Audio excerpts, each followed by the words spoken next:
د یو څو روپو د پیدا کولو د پاره په خپل عزتونو باندې لوبې کوي د فالوور سیوا کولو د پاره او د دولت د ګټلو د پاره هغوی د خپل جسمونو نمایش جوړ کړي دي او عمده پښتون نوجوان لګیا دی دغه خزي سپورټ کوي دا پښتون نوجوان لګیا دی دغه تورسري روچتای دا پښتون نوجوان لګیا دی هغوی سره په ویډیو کال او په لایو کال باندې خبرې کوي او بیا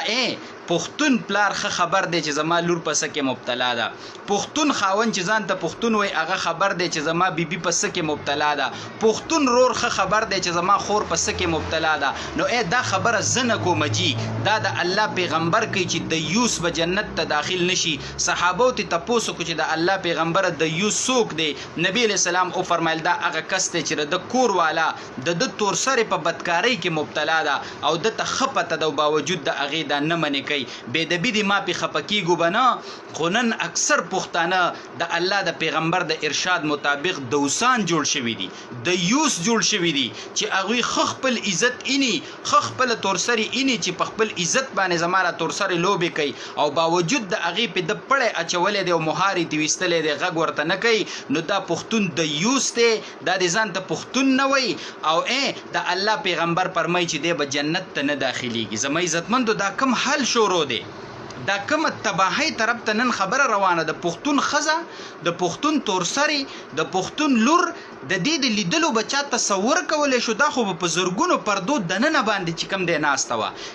د موبایل فتنې سره چې نن کوم تباہی په دنیا رااله او د يهودو د نسوارو چې کم میشن دی چې په پښتون کې د مذهب او د اسلام جرړې د مضبوطی دي راشه د پښتون کلچر ته داسې یو سیز وردننه کا چې دی موږ په فتنه کې مبتلا کو په بے حیايي کې مبتلا کو چې کله د دوی نه حیا لاړن د دوی نه به دین لاړ شي د دین به مذهب لاړ شي د دین به اسلام لاړ شي زما عزتمندو دا غیرت نه دی او دا پښتونه د ګوریات ساتي یو کورته د انجیوز یو آزاد خیال خزر دننه شو په هغه کور کې یو غیرتی پښتنه ناسته و هغه غیرتی پښتنې ته د آزاد خزوي چې دا تاسو سخت او مشکله زندگی په زندان او په جیل کې مو ژوند تیر کو سلور طرف نه دردن دیوالونه چاپیر دي او دروازې لګولې او ورته تعالی پرته ده د څنګه زندگی مو تیر کړه او به په موګي باندې په دغه کور کې یو غوا تړلې شوی و نو د آزاد خزه د دې کور دی غیرتی خزه ته وای تاسو په دې غوا کې څه فرق دی وګوره دا غوا په موګي تړلې ده او پابندۍ سره چې کم د خپل ژوند تیری او بل راوړي ورته غیا او خوراک اچي او په خپل چې کم د بهر وتلې نشي و استاسو مثالم د قصیده په دې کې چې لکسات تیر شو نو په د کور په دروازه باندې خره رادن نشوله چې په اغي کې په غاړه کې پړې نو مهار پکې نو نو د کور د پښتنه خزه د آزاد خزه ته وای چې په تاسو په دغه خره کې څه فرق دی په اغي کې مهار نشته په اغي کې پړې نشته په تاسو کې مهار او پړې نشته د اغي پته نه لګي چې په کمزې کې وخت تیر کو په کمزې کې شپه تیر کړله او تاسو پته نه لګي چې چرتم وخت تیر کو چرتم شپه تیر کړله اسلام چې تعالی صدر کړی دی ای زما پښتنې تور سره خوري دا قسم دی چې یو مذهب تعالی درکې تعالی خو اسلام ته هیره وای اسلام تعالی د هیری او د لال او د گوهر مقام درکړی دی چې ته په سو پردو دنه په عزت کې ناشته که څوک تا په رښتې لرازي په جرګه برازي تا په جرګو غواړي د اغې نه پس په دې په عزت کې هغه کور توړي او اسلام خو تا ذلیل کین تعالی عزت ترکې کته د پلار په کوري نو ستا خرچه په پلار اچولې د سینې چې ته په معاشره کې ګرځي او خپل عزت لوټ کې کته د خاون کور ته لاړې نو ستا خرچه په خاون اچولې ده کستانه خاون مړ شو نو ستا خرچه په زوی اچولې ده کستانه پلار مړ شو نو ستا خرچه په رور اچولې ده تعالی خو اسلام یو عزت تر کړي د یورپ معاشره او د غیر مسلم معاشره خو زنانه ذلیله کوي اخو زنانه ته وي تیزان لګټه او خاون ته وي تیزان لګټه خور ته وي تیزان لګټه ورور ته وي تیزان لګټه او هغه لګیا د خپل عزت لوټ کوي او به چې کم دی ذلیله او څه رسوا زندگی چې کم دی دا تیری نو اسلام چې تور سره لسه ور کړی دی اسلام چې زنانه لسه ور کړی دی عزت دی ول ور کړی دی ننګ او غیرت دی ور ور کړی دی او اسلام زنانه ته جنت ګټل ډیر آسان کړی دی چې دا د خپل عزت خیال وساتي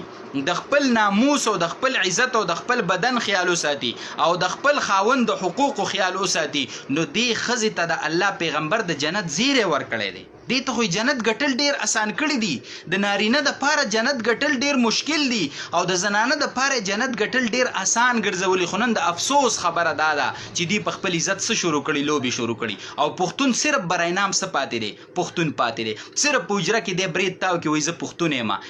زه تاسو له یو مثال در کوم، که د یو پښتون دروازه چا وټکوله کنه او د پښتون راووته ورته وویل چې ته د خپله ښځه یا د خپله لور زما په مخ کې ګډه کا چې زما په مخ کې ګډېږي په کلاو مخ او په کلاو لاسونه زه ورته ګورم، نو ستاسو څه خیال دی دا پښتون به ټوپک رخلي او د دې بل دا سر به ورانوي که نه چې تا زما عزت چیلنج کو، تا زما پښتو غیرت چیلنج کو چې زما ښځه او لور به ستا په مخ کې ګډېږي او بیا د دقه پښتون لور خور چې د چا په ډولۍ کې رواني نو په ډک بازار کې د ګاډي نه لاسونه رایستي، بنګړي په لاس وي، د نکریزو نښې پې کړي او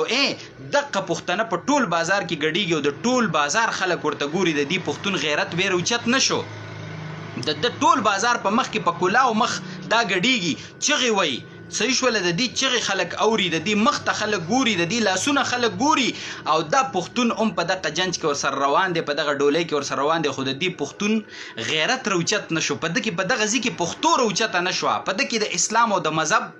هغه رک چې کم دی هغه راوچت نه شو. نو زما محترم ورونو، زما د خبرو مقصد څوک ټارګټ کول نه دي، زما د خبرو مقصد عام په پښتنو کې چې نن پښتنو په تورسرو کې چې نن کومه بې حیایي روانه ده، کومه فحاشي روانه ده، کوم په فیسبوک او ټیک ټاک باندې کومه بدعملي نن روانه ده، د خدای خاطر وکړئ ای پښتنو ځوانانو، خپل مستقبل تباه کوئ، د خپلو تورسرو مستقبل تباه کوئ، د خپل نوجوان مستقبل تباه کوئ، اسلامي معاشرت تباه کوئ او دا تاسو لګیا یې، تاسو خو په ظاهره چغې وهئ چې موږ اسلام منو او غیر مسلم نه منو، خو دا غیر مسلم ته د رادننه کېدو دپاره یوه اسانه لار نن لګیا ده، تاسو ګورئ او تاسو چې کوم دی اختیاروئ. نو د خدای خاطر وکړئ نوجوانانو، په دې معاشره هم رحم وکړئ. چین او سکون چې دی دا د اسلام په معاشره کې دی، چین او د زړه اطمینان چې کوم دی نو دا د مذهب په معاشره کې دی، دا د غیر مسلم په معاشره کې نشته. که چېرته د غیر مسلم په معاشره کې چین او سکون وي نو د ټولو نه زیاته ازادي چې کومه ده او د ټولو نه زیاته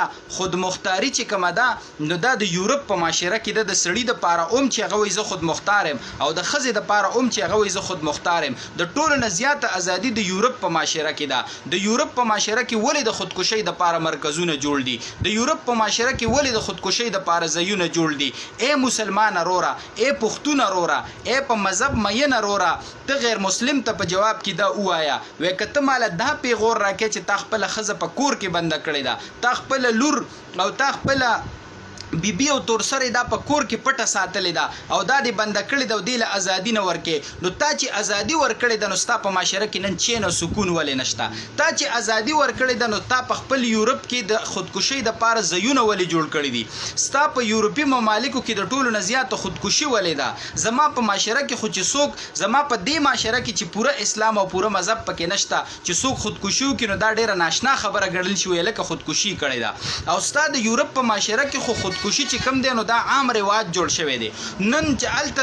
د نابالغه ماشومانو دپاره چین او سکون نشته، هغوی هم لګیا دي خودکشیانې کوي، مشران لګیا دي خودکشیانې کوي، زنانې لګیا دي خودکشیانې کوي. نو زما پښتون وروره، زما مسلمان وروره او زما پښتنې خورې او زما مسلمانې خورې، خپله معاشره چې کم دی دا په خپله باندې مه تباه کوه، خپله معاشره په خپله تباهۍ طرف ته دا چې کم دی مه بوځه.